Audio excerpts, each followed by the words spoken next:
Hey, Shalom. I want to start out by giving all praise, honor, and glory to Yahweh, Shemi, Shah, Shimmer, Karkodash, double honors to the apostles and elders of Great Millstone. Shalom to all the Akim out there pushing the word of sincerity and in truth. I want to go into the, a lesson going into Israelites. Who are the Greeks in the scriptures? When Paul wrote in the scriptures, in Romans, various other books, where he said there's neither Jew nor Greek, but all are one in Yahweh Shah Mashiach. Who is Paul referring to? Because in certain texts, it always speaks about Greek this, Greek that. Instead of Romans, it doesn't speak about Arabs. It doesn't say nothing about Ishmaelites and things of that nature. Paul always highlights Greeks. And when you go into the context of the Greeks, you have Helen, and Hellenista, or Ellen and Hellenista, which one was a Israelite that spoke the Greek tongue. They basically knew of Greek culture, but they didn't fully embrace it. They knew they were Israelites. And another was they actually fully indulged themselves in the Greco-Roman lifestyle, and they didn't even understand that they were Israelites no more. Because prior to the book of Matthew, you have the book of Maccabees, where the Greek captivity, starting off with Alexander, was established. And Alexander, he pushed Hellenization, which was full authoritative control through culture and religion to basically follow the Greek style of life, following the Greek gods, wearing the Greek style regalia, worshiping at their Greek temples. And if you were a Jew and you embraced your so-called Jewish or Israelite religion, so to speak, then you would be put to death. It tells you that all throughout First Maccabees, the first chapter. So I'm basically going to go into the history of Alexandria, which Alexandria, Egypt, is a major city that Alexander the Great, through Ptolemy, established. It was founded by Alexander the Great. All right, but Ptolemy, one of his generals, he actually expanded it. Basically helped build upon that. And this was a area. This was the capital of Egypt at the time, and it was big on Greek style of life. And we're gonna read about what happened, in certain things in Alexandria, Egypt, because Israelites was all throughout that thing, man. So I'm gonna go into it. It says the history of Alexandria dates back to the city's founding by Alexander the Great in 331 BC. Yet before that, there were some big port cities just east of Alexandria, at the western edge of what is now Abu Qir Bay. I'm going to jump to this second paragraph. After its foundation, Alexandria became the seat of the Ptolemaic kingdom and quickly grew to be one of the greatest cities of the Hellenistic world. Right, so when Ptolemy, which was one of the four generals, rose in the stead, one of the four winds, he conquered Egypt, and he expanded Alexandria, Egypt. And Alexandria was known through the big library that housed a lot of basically religion. All right, it had a lot of texts, it had a lot of literature, archaeology, just anything that was had a high value pertaining to knowledge. All that information was basically housed in the library of Alexander. So it said it quickly became one of the greatest cities of the Hellenistic world, and they pushed heavy Hellenization. Which, matter of fact, let me click on this real fast, because the Hellenization of the Jews is exactly why we became Gentiles. All right, full-on Greeks.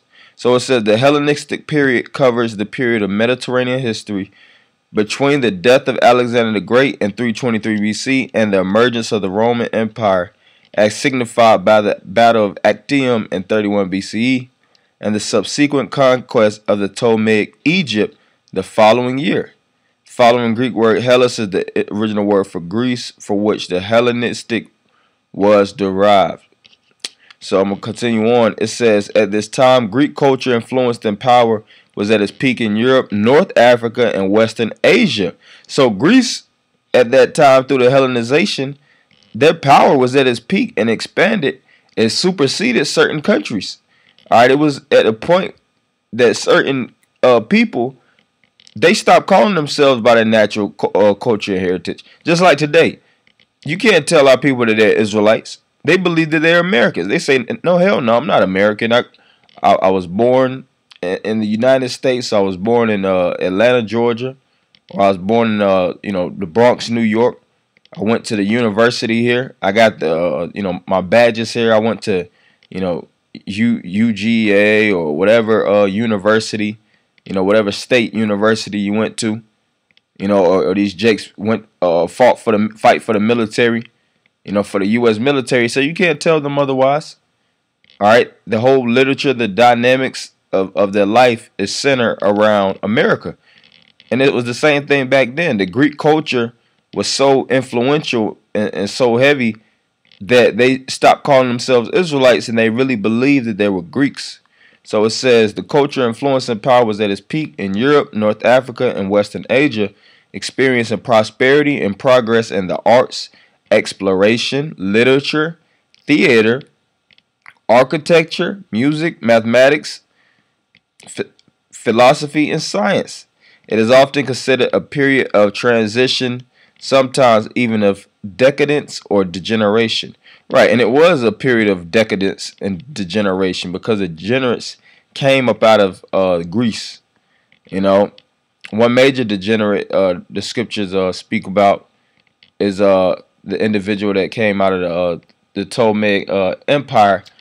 It slips my mind right now. Matter of fact, Antiochus, or as scholars call him, Antiochus Epiphanes. And he was a big degenerate. They pushed out, Bacchanalia or the worship of Bacchus, which that was nothing more but sodomy and overindulgence of wine, orgies, and extreme debauchery.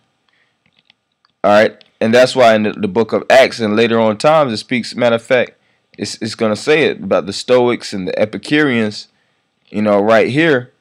Because that influence was so heavy, even in the philosophical realm, that our people started to follow those philosophies and call themselves Stoics. They branched off from different philosophies, whether they followed, different sages, Greek sages that had a lot of wisdom, and they believed in that cultural influence, and they stopped believing in the scriptures, and they called basically Peter, the disciples, and Paul madmen when it came to teaching the narrative of Yahweh Shah.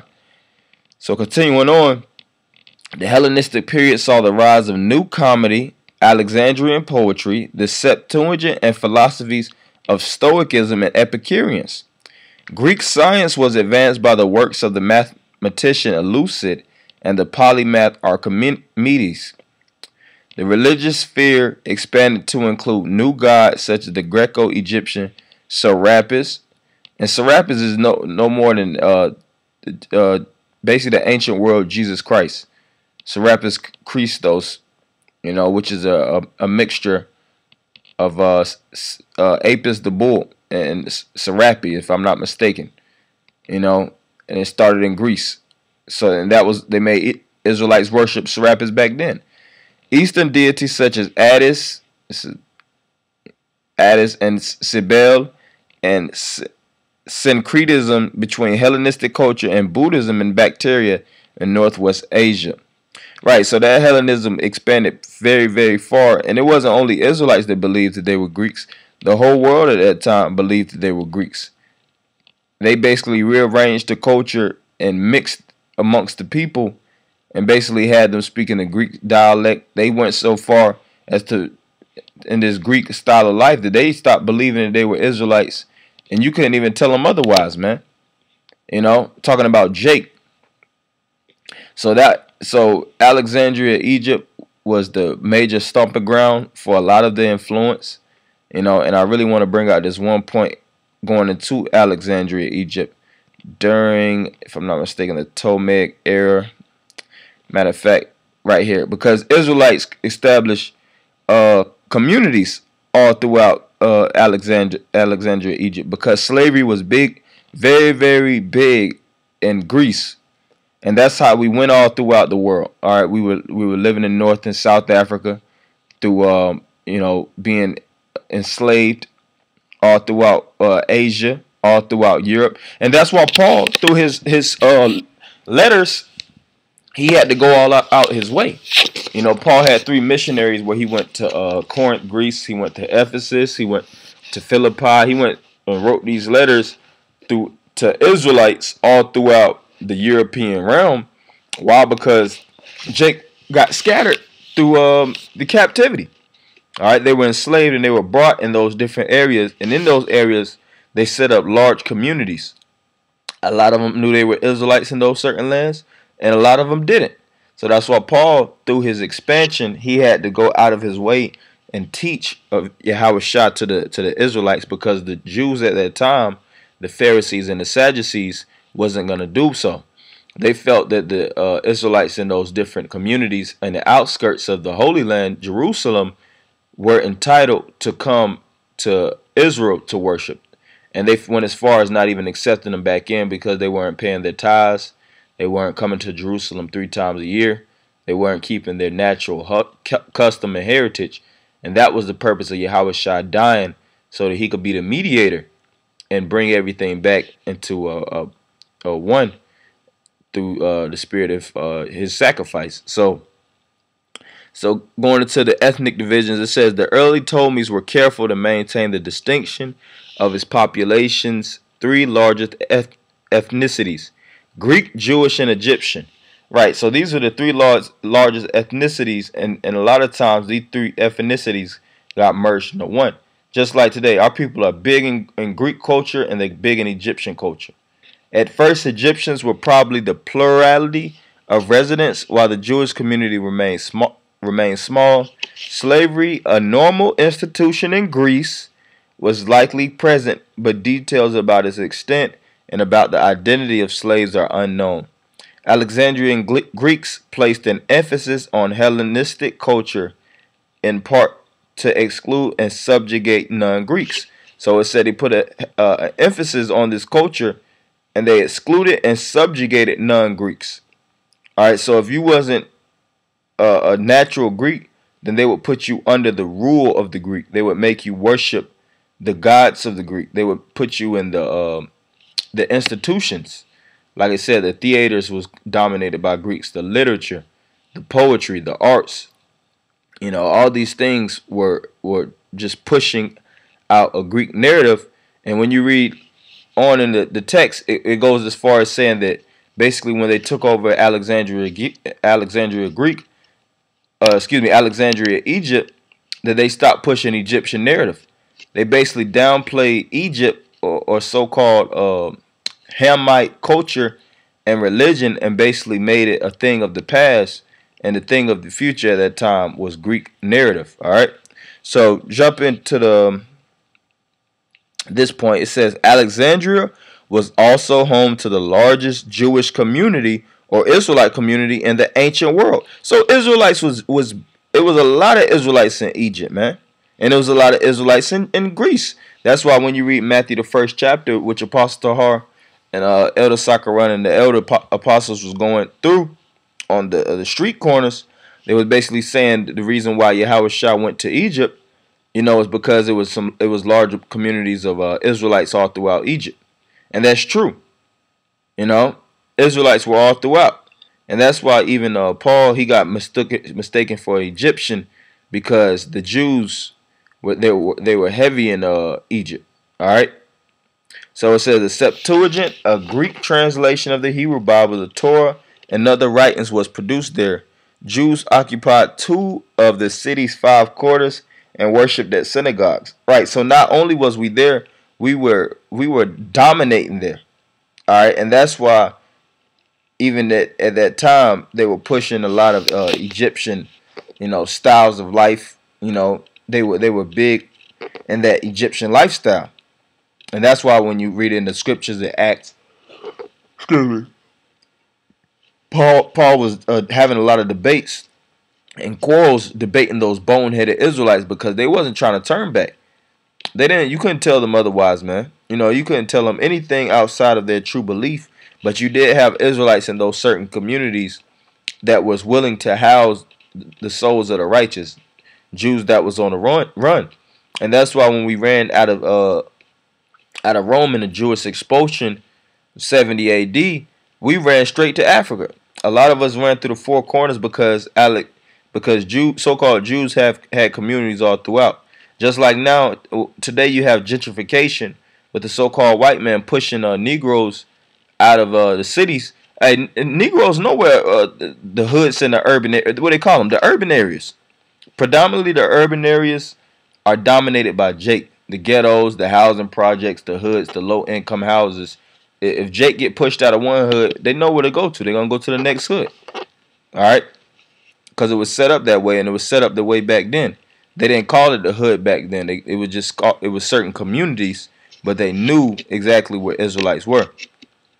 So I'm just gonna read a little bit on this history of Jews in Egypt, and I'm gonna basically hit the main point. Matter of fact, yeah. It says further waves of Jewish immigrants settled in Egypt during the Ptolemaic era, especially around Alexandria. Thus, their history in this period centers almost completely on Alexandria, though daughter communities rose up in places like the present Kafr ed Dawar, and Jews served in the administration as custodians of the river. As early as the 3rd century BCE, one can speak of a widespread diaspora of Jews in many Egyptian towns and cities. In Josephus' history, it is claimed after the first Ptolemy took Judea, he led some 120,000 Jewish captives to Egypt from the areas of Judea, Jerusalem, Samaria, and Mount Gerizim. Right, and these communities or these cities, when we got laid out, like I said, we set up daughter communities. We basically set up many Jerusalems. It said that we would set up synagogues. All right, we worshiped there. And that's why it was nothing for Paul to take a trip and go to those different cities and lay his head in so-called comfort. Because there was daughter communities. You had certain places in, Europe where Paul could go out his way, and it was already established. Jake was already set up in the spirit. They believed in Yahweh Shai. They heard about the miracles. They knew the Torah. They knew the law. They were diligent. They were on fire when it came to the works of the ministry. But you still had Jakes out there that still didn't believe in Yahweh Shai, nor did they believe in biblical, the biblical context, because they were so far gone. They didn't have the lineage. The lineage was stripped away from them. They didn't have no identity to identify with who they were, and they was basically, so consumed with that Greek style of life, they couldn't even, go back to their history to even figure out who they were. Like now, in America, they'll tell you 300 million years ago, 400, 500, 7 billion years ago, making you feel like the world is that old, which truly that's a myth. Esau does that to make you to play on your mind, man.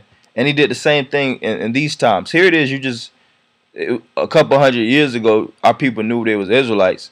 One captivity, they were far gone. Why? Because the so-called white man was playing on their psyche. They put them in captivity, and they really broke their minds. So, I'm going to read a little bit more. It says, with them, many of the Jews attracted by the fertile soil and Ptolemy's liberality immigrated there of their own accord. An inscription recording a Jewish dedication of a synagogue to Ptolemy and Berenice was discovered in the 19th century near Alexandria. Josephus also claims that soon after, these 120,000 captives were freed of their bondage by Philadelphus or Philadelphus. All right, so that's the main point. If brothers want to really go and indulge a little bit more, of course you could do so. Going into the Hellenistic Jewish community, Israelites, that's why you had of course the Septuagint, which I could go into that in another time. The Septuagint was basically Hebrew to Greek context text. And why was it written in that Greek context? or that Greek text, because we were all throughout Greece, and we were so heavily in that Greek tongue that we needed certain Greek a Greek style Bible, because Israelites wasn't even speaking Hebrew at that time, man. So they had to create the Septuagint to actually get Israelites in the scriptures. They didn't understand the Hebrew tongue. Like now, the Most High put the Spirit on King James, to have a English Bible, so to speak. He was the king of Great Britain and Ireland, and the scriptures got translated so that we could have an understanding in these times. Now, the Most High put the Spirit on these individuals to create the printing press, to actually establish these words for us to read today. It tells you that in the book of Job. So, 2 Maccabees 6:1, not long after this, the king sent an old man of Athens, Greece, to compel the Jews to depart from the laws of their fathers and not to live after the laws of the Most High. And this was the cusp, or this was the bringing in of Hellenization. And to pollute also the temple in Jerusalem, and to call it the temple of Jupiter Olympus, and that in Gerizim of Jupiter, the defender of strangers, as they did desire that dwelt in the place. So not only did they destroy the temples in Jerusalem, they made up new temples and dedicated to the temple of Jupiter Olympus. And that's why in Acts the 17th chapter, they were worshiping those strange gods. And Paul had to cut them and said, the Most High dwelleth not in temples made by hand. Because those temples were dedicated to idols. Verse 3. The coming in of this mischief was sore and grievous to the people, for the temple was filled with riot and reveling by the Gentiles, who dallied with harlots, and had to do with women within the circuit of the holy places, and besides that brought in things that were not lawful. The altar also was filled with profane things, which the word profane means outside of the temple. They put things that were to be outside of the temple inside of the temple, such as harlots. They even sacrificed swine's flesh on the altar. You read that in 1 Maccabees, the 1st chapter, which the law forbiddeth. Neither was it lawful for a man to keep the Sabbath days or ancient fasts, or to profess himself at all to be a Jew. So if you couldn't profess or confess yourself to be a Jew, then what would you call yourself in the time of the Greek captivity? You would call yourself a Greek. It's as simple as that. And that's the main point. They speaks about how they matter of fact, I'm gonna read a little bit more. This is it's a lot of juicy meat in here. And in the day of the king's birth, every month they were brought by bitter constraint to eat of the sacrifices. Right. So the Jews in the first generation, they were brought by bitter constraint, but after a while that bitterness turned to sweetness, just like in slavery. You'll watch certain movies where Kunta Kinte, he was getting the life beat out of him, to basically get his name changed from Kunta to Toby, which he didn't want to be called that. He wanted to be called by his natural rooted heritage. But after a couple generations after they passed, they were comfortable with their name. All right, even today, you can't call Jake a so-called Israelite name. You can't call him a natural name. They think of that as the strength. They think of that as bitter. These kids that go to these local schools, they don't like being called by names outside of American narrative. It's harder to get a job when you're called by that. That's statistically known. If you have a so-called white name, then you could get a better job. You have a better opportunity in this society. These women is Bonquisha and Keisha. Misha, Nisha, these 70 letter names. It'd be hard as hell for them to get a job. So continuing on, and when the fast of Bacchus was kept, the Jews were compelled to go in procession to Bacchus carrying ivy. Moreover, there went out a decree to the neighbor cities of the heathen by the suggestion of Ptolemy against the Jews that they should observe the same fashions, which the word fashion goes into style of life. And they went as far as wearing the Greek fashion and be partakers of their sacrifices. And whoso would not conform themselves to the manner of the Gentiles should be put to death. Then might a man have seen the present ministry. And that's why later on it gives the writings of Paul a very, very high and understanding light on why he was speaking to the Israelites, you know, and said there's no difference between Jew and Greek. So I'm going to read a little bit on that. Matter of fact, and it tells you even in Acts 21 and 37 that Paul spoke Greek. So he knew about Greece, man. He had a heavy understanding when it came to Greek narrative or Greek culture. Why? Because he was a Pharisee. He was a scholar under the one of the top scholars at that time, Gamaliel, and he knew Jake had got captive during the time of Alexander. All right, during the time of the Ptolemaic dynasty, which Antiochus or Antiochus Epiphanes came out of. All right, and Jake was in a completely lost and docile state. So I'm going to read this Acts 21 and 37. And as Paul was to be led in the castle, he said unto the chief captain, May I speak unto thee? Who said, Canst thou speak Greek? So Paul spoke Greek, and he went out to Greece because he was qualified to teach amongst Greece. Because what? He knew the Greek tongue to draw Israelites back into the faith. Romans 1 and 16.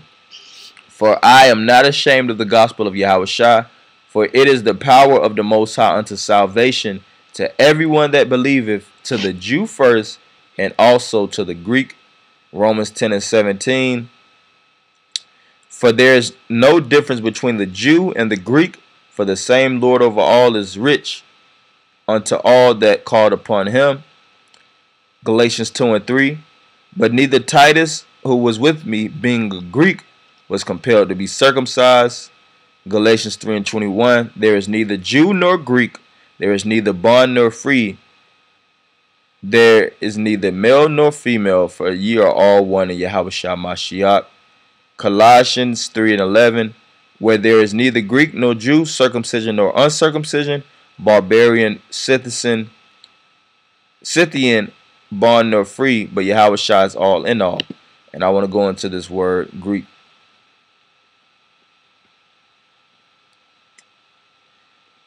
The word Greek, Hellen. So going all the way back to the history, the Hellenistic Jews. All right. The Greek, either by nationality, whether a native of the mainland or of the Greek island or colonies. In a wider sense, the name embraces all nations, not Jews, which that's not true. It's talking about Jews that actually fell up under the style and culture of Greece. That's why I read that earlier, under Hellenization. Made the language, customs, and learning of the Greeks their own. The primary reference is to a different religion and worship. Right. So it was Israelites that worshiped and followed the Greek life, and they became what? Greeks or Hellenes. So, that's all I have for you, Akim. Hopefully, you brothers are edified. I want to end it by giving all praise, honor, and glory to Yahweh, by Shemi Awashai, by Shem Rakakodash, double honors to the apostles and elders of Great Millstone.